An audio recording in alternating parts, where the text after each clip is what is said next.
Stacy. Yeah. I'm Kasi. And you can actually call me Tam. The Shindellas. I love that. And I just want to start off first by welcoming you to AJ Soundbooth. Ladies, it's amazing that you're here with me today. I know that you're a trio from Nashville. You're based there and your genre is R&B and you're called the Shindellas.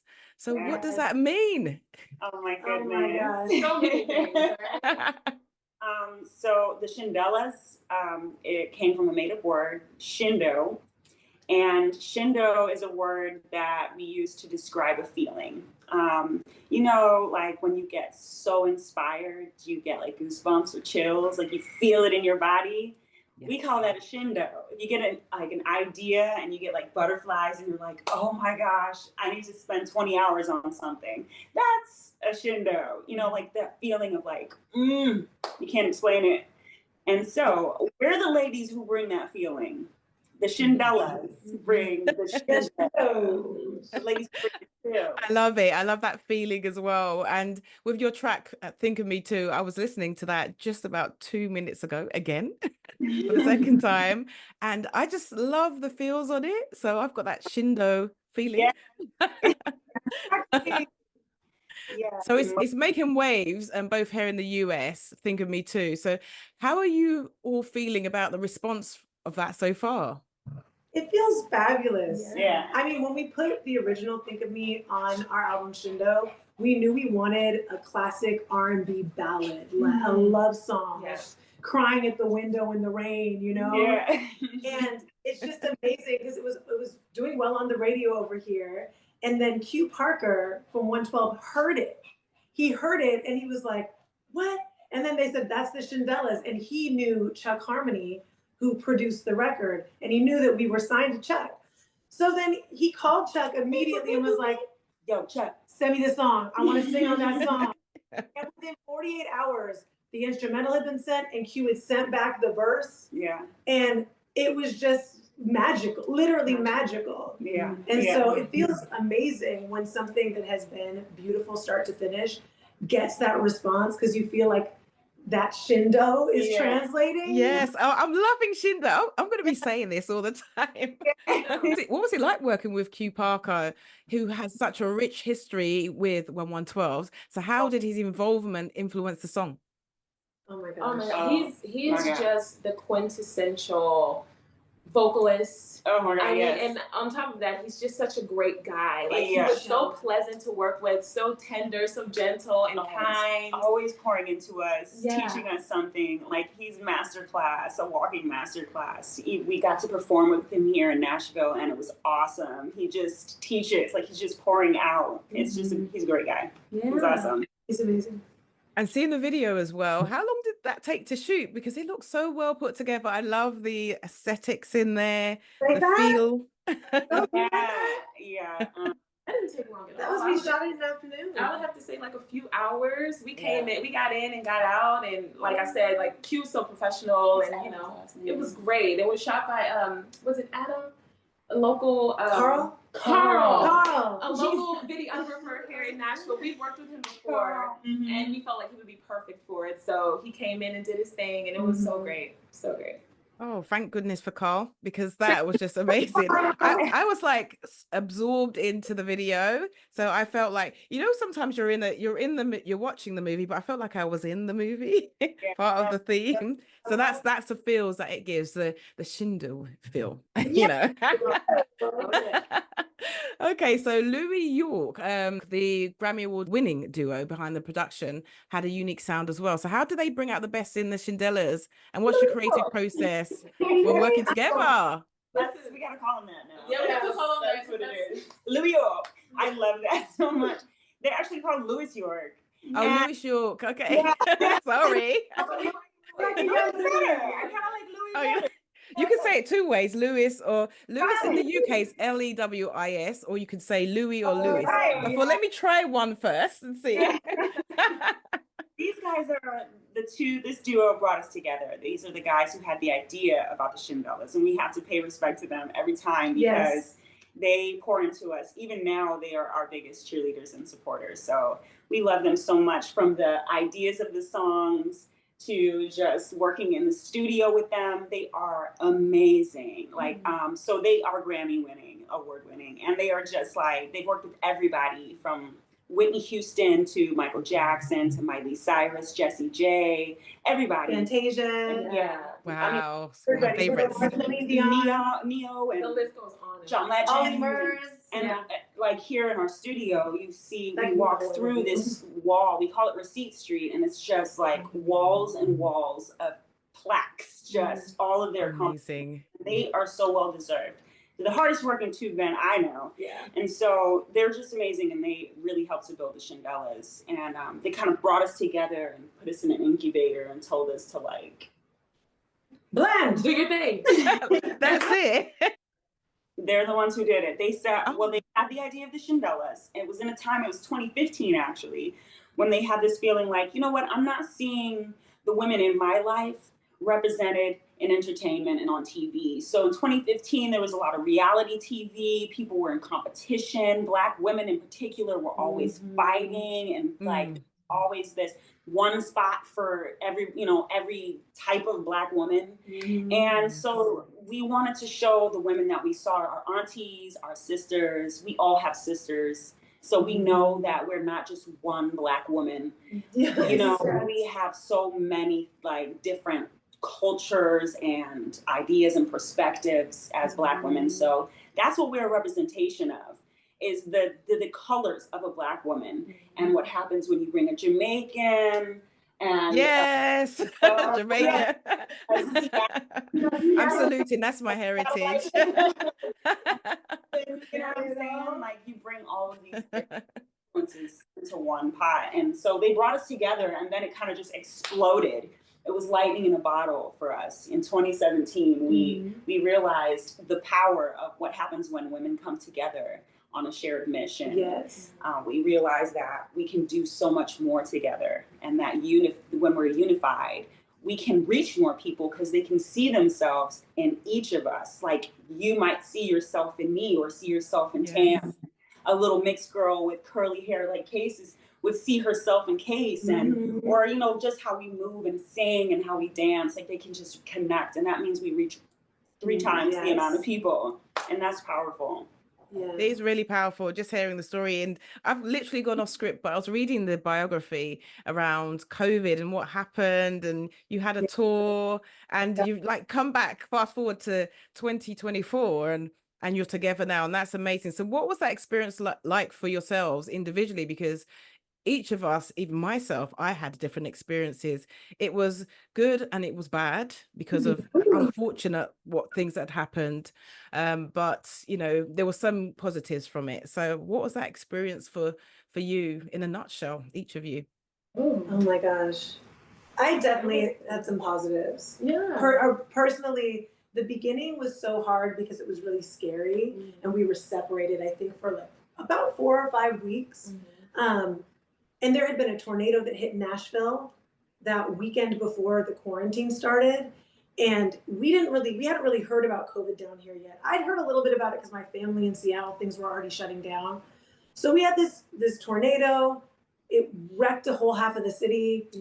People were houseless. We did this huge drive to bring food and toilet paper and paper towels and all the things what people would need. And then literally 2 days later, everything shut down. And we were like, where's the toilet paper? We gave it all away. It was scary. But then we came back together and we got really intentional, and we just started working on ourselves a little bit, working out and trying new covers. And for me, as a more introverted person, the time to just not have to rush all the time was very centering. Yes. I feel like that part, I almost hate saying it because it was such a difficult time and there was so much loss. But the time away personally from watching the world stop kind of made me realize we're doing too much. We're doing way more than we need to do everywhere. Watching animals come out and the air clear up and water clear up. It was just like, oh, yeah. So, yeah. I mean, you also just realize how somewhat destructive human beings can be. Yes. It's like, oh my gosh, like the world is so much beautiful, like when we're all just kind of chilling and relaxing and just like, you know, contemplating and going within. Like for me, that's really what it was. Like I took inventory of my life and I started shedding all the things that I didn't really need. And you start realizing, okay, there are way more important things than just always having to do and like be out there. So it was definitely eye-opening for me. Mm-hmm. I definitely have been learning. That's my biggest lesson. It's the do part. Because I feel like I was like, okay, there was we got locked down, we're quarantining, everybody's staying home, and then 48 hours later, I did everything I could possibly do in my house, from like rearrange, clear out, you know, I did like clear my closet. I just like organized. I felt, oh my, you know, everything was color coordinated. Oh my, you know, like China was shined, and like it was just like, what do I do? And so I took to the internet. I was like laughing about the situation. Everybody's posting memes like dressing up to go to the fridge. Yeah. You know? Oh, to the fridge. I remember that. Oh, and we're just laughing about it. And then like 2 weeks in, I was like, what the heck? And I had a mental breakdown. I really did. I was just like in tears and shambles. Like, this is real. Like, what? Are we really not leaving the house? Like, are we really not doing anything? And yet it still felt like things were still being expected. Like my rent didn't get any cheaper. It actually went up. Mm-hmm. My, you know, bills didn't stop, and needs for like just, you know, survival needs, food and whatever didn't stop. So it became really real for me. And we all had to decide what we wanted to do, how we wanted to move forward. When we talked to each other, we were like, do we still want to be in this group? Should we still do this? If we're not going to get paid. If we don't know what our next show is, if we don't know, you know, if we can have we can't pay our band, if we can't, like, what do we want to do? And we all decided we still want to do this. We still have to do this. And we came out with Fear Has No Place. Yes. And we, even in that time, it was still a lot of craziness happening. There was a lot of division in the country here. Politics can be crazy and consuming. It's always fed to you, so you have to really know how to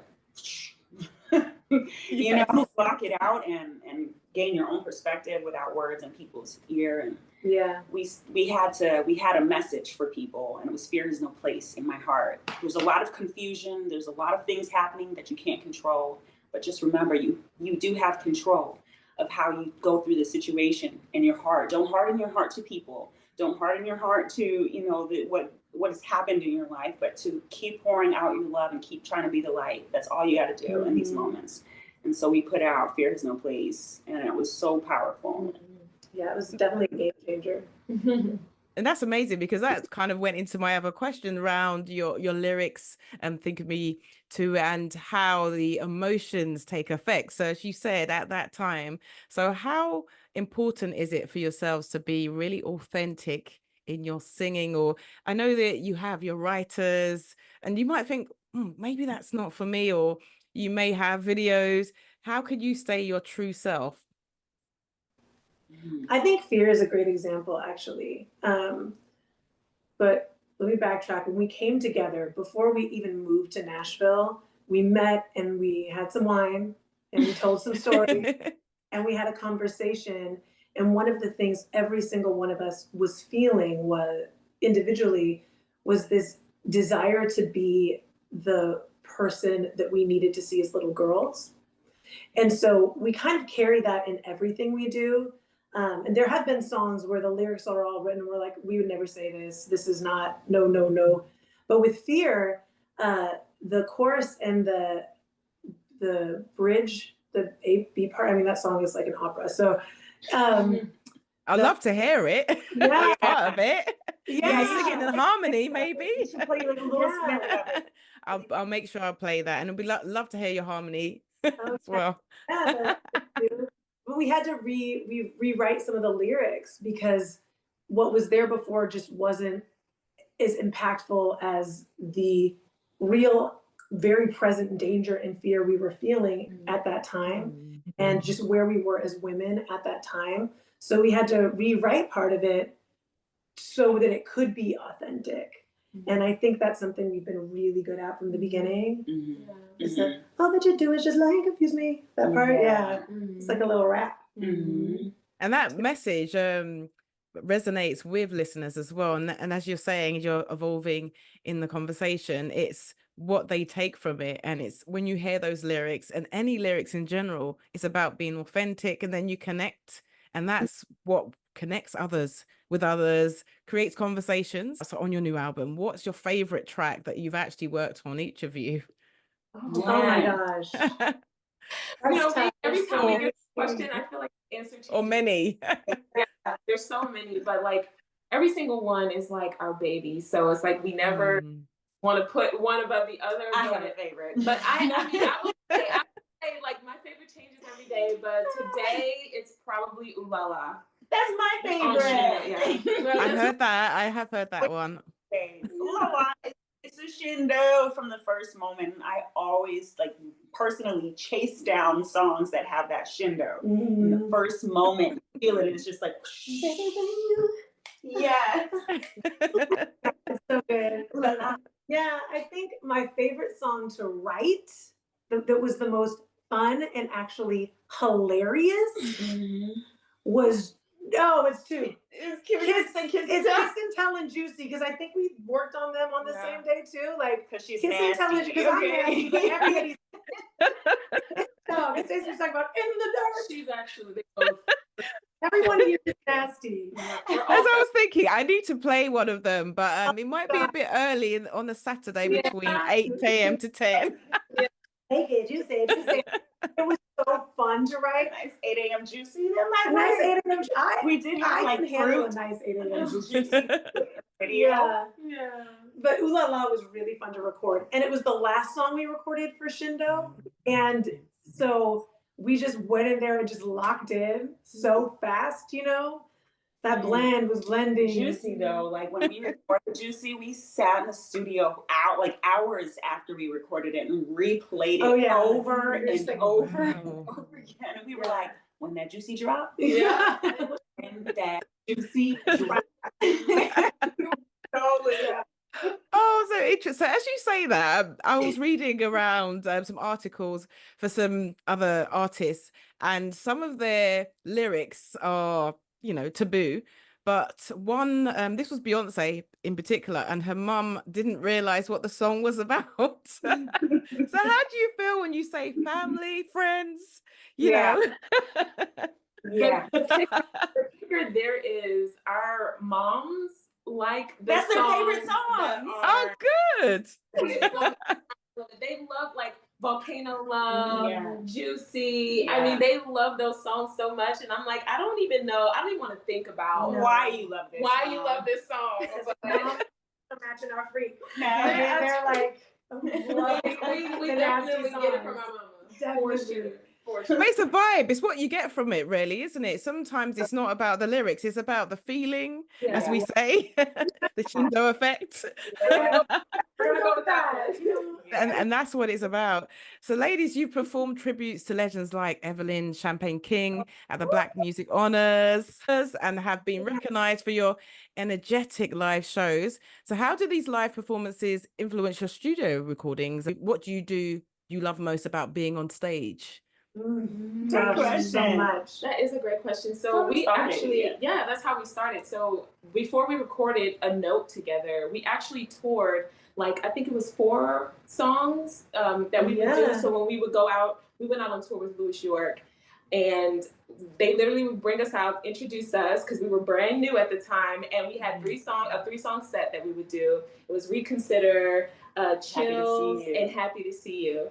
And so we kind of got our vibe from that. Like, we kind of figured out what were the crowd favorites. We were able to kind of like get our reps in and sing the songs. And so when we went in to record, it was like so easy for us, because we were like, oh yeah, we've been doing this, you know? So that was how we got our start. That's like how we developed. And, you know, when it comes to recording now, like Case was saying, like the blend just locks so well, because it's something that we've worked on, not only like in private, but like on the stage. And I think that's probably my favorite part, is when those harmonies lock and when we're like in a zone on that stage. It's like nothing else. It's a complete shindo, honestly. So, And And that's a feeling, as I said, listening to some of your tracks as well. And that's really important, where I see artists performing and you've got the audience in the crowds. That's it, just screaming. That feedback is amazing. I don't know, I've never been on stage like that, but I can just imagine the energy and what it's like, and it's so inspiring as well.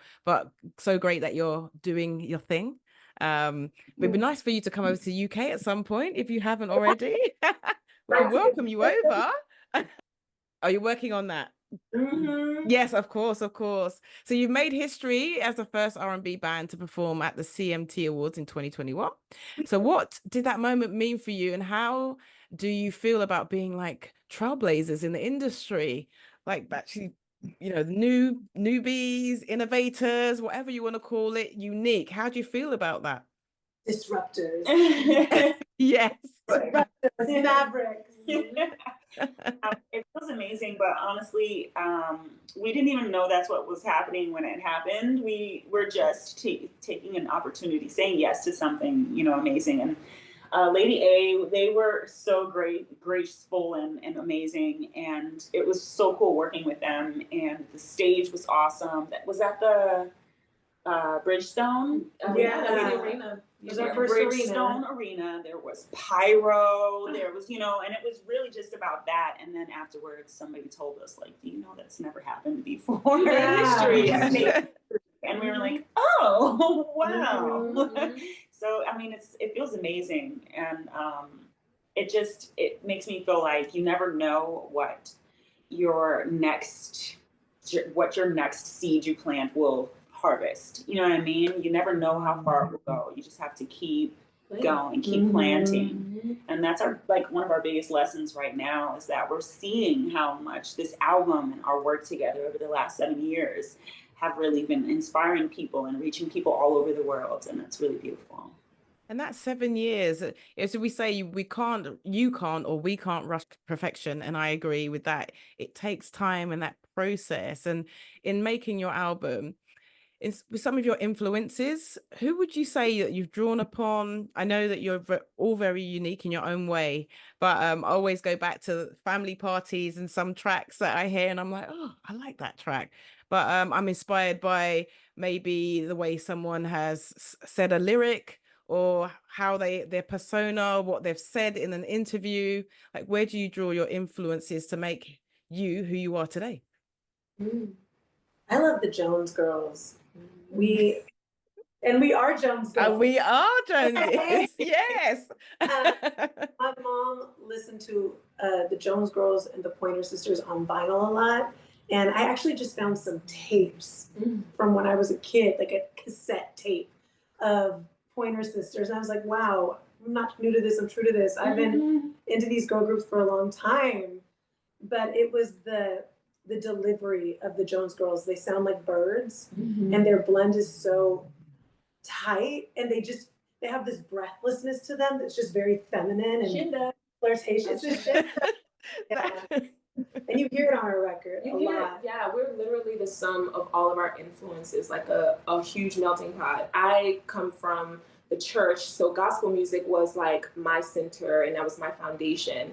And so like the Clark sisters and Kim Burrell and CeCe Winans and Mary, like all of those were like what's in me. And so like I pull inspiration to freedom and how they sing and how they just go for it and just like it lands. I'm like, that's what I want to do. I want to be able to just land the plane. I just want to be able to do all of that and have vocal freedom. Yeah, go for it and land. Yeah, it's a landing. It's all. Yeah, and for me, my family's Jamaican, so reggae music, the Marleys, Wailers, and Rita Marley and the girls, and world music and soca music, where you just sing along in a crowd, like that is a shindo too, like that experience of just being in a crowd of people and just singing the chant together and dancing, feeling joy, and being colored. Yes, I know. So like I was raised in that. And then when I discovered music on my own, it just took me on this journey of like through country and blues and gospel and yeah, and I would write down all of the songs and the lyrics, and then I would be able to, you know, sing along. And at that time, we'd have to like rewind the tape or rewind the CD, you know, and Yes. that time it took of like listening to the songs over and over again. Yes. What a time. Yeah, that really inspired me. And I mean, like Fela Kuti is one of my favorite people. I always say that if I was born in that time, I would be one of his wives.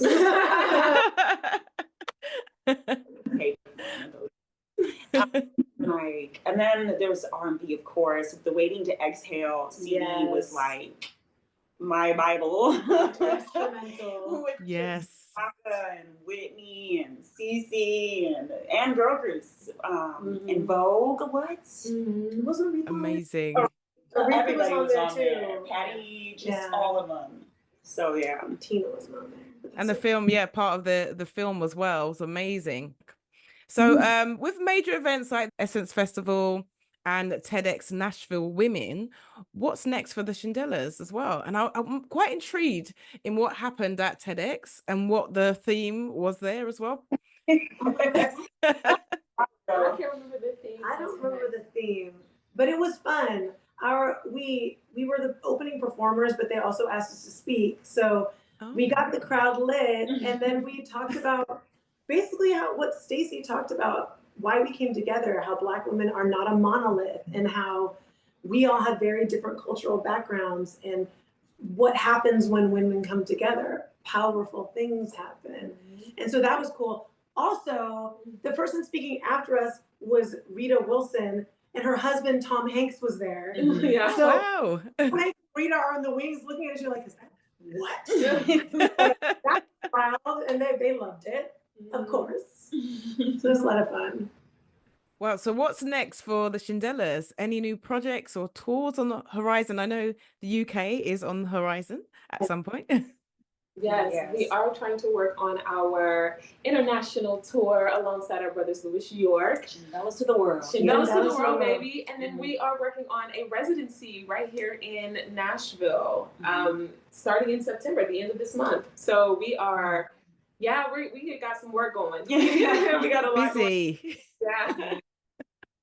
So in terms of your legacy in the music world, what legacy are you making now for the future? Wow.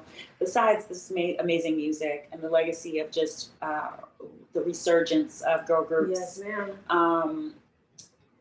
Personally, my legacy will be that she poured out all of her creativity and fearlessly shared her gift. That would be my legacy. I love that. Love that. Ooh. Oh my gosh. For me, I would want my legacy to be that she did it afraid. Ooh, I love that. And that it's possible to do it afraid and do it well and still leave a mark on the world. I'm gonna cry. Those are so good. They're lovely. I'm loving them. Really nice. Gosh, my legacy is like a feeling. We have this song, I'm so happy to see you. I'm so happy to see you. I'm so happy to see you.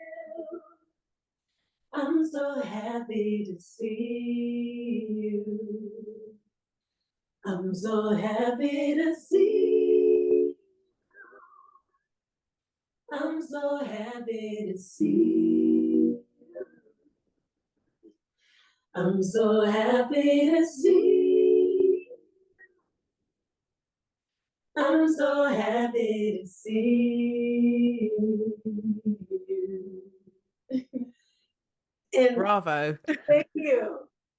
But when we sing that song, it was the first song we ever sang together. First song I think we recorded, even though it wasn't our first release. And when we sing that song at our shows, there's this thing that happens on stage and in the audience, this sort of awakening, this sort of exhale, this feeling of safety and love and just being welcomed and included. whatever that is. That's what I want my legacy to be. Say Kasi was safe. I love that. It was amazing. The harmonies, as they say, I felt drawn in, and oh, I'm going to cry now. Really nice. It's just it is what you take from it. As you say, that was amazing harmonies, and your vocals. I know your fans love it. From what I know, it, you know, you're just going to do great things internationally. I'm saying that now. And for your fans as well, who have supported you, what would you like to say to them throughout the journey that they've supported you, and they will continue to do so? What would you like to say to them? Lay y'all. We love you so much. Your support is literally the fuel for us, and we are so grateful. So grateful. Thank you. Oh, The bottom of my toes, the tips of our heads, tips of my nose. Thank you. Thank you. Yeah. Oh, thank you so much. It's been amazing. I know it's been short and sweet, but I've taken so much, and I know the listeners will, from what you said today, and they will be inspired by your music. I can't wait to see where your music takes you next. But thank you so much. It's been amazing. Absolutely. Thank you, ladies.